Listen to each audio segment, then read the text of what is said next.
different issues have come to the forefront with the lockdown. It's affected a lot of people who weren't mentally distressed at the time, but has done, and being shut in with people who had problems in the first place, it's made it a lot worse, being shut in all the time.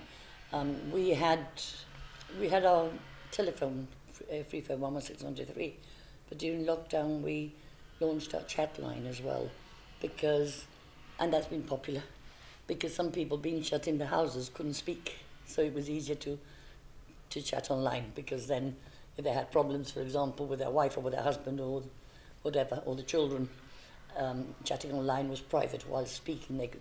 So we launched our chat line, and that's been popular.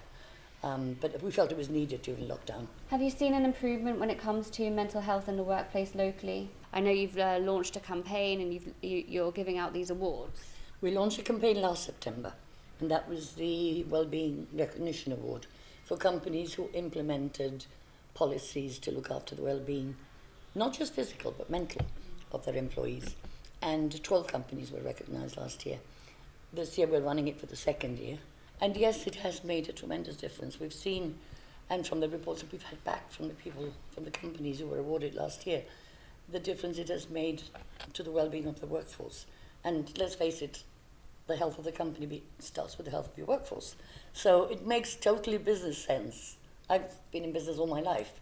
It makes complete business sense that if you have a workforce that is happy, they're going to produce more, they're going to be more fulfilled. So the company is going to benefit.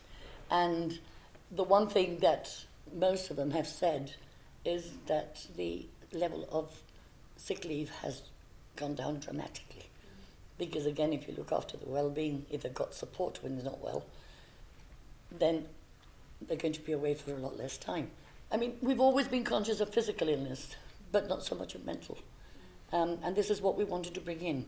We want to get rid of the stigma about mental health. It's okay not to be okay. It's okay to talk about it. And this has to be a culture in the workforce. And let's face it, we all suffer mental illness as well as physical illness. So how can employers foster a positive environment that encourages good mental health?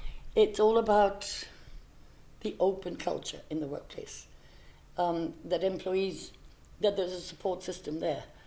If they're physically or mentally unwell, there is a support system. They can talk to somebody there. They can be supported. If they need, for example, counselling, it will be there. They don't have to be silent about their problems. They don't feel that by talking about, for example, if they have a mental illness, their promotion's going to suffer, or they're not going to be looked at the same way. It has to be an open culture where people are free to talk about their problems, and they will get support for it. And it works. And this year, this September, as part of our Suicide Prevention Month, we've launched the Star Award, and that is recognition of the companies who already received the initial award, that they've maintained or developed their programs further.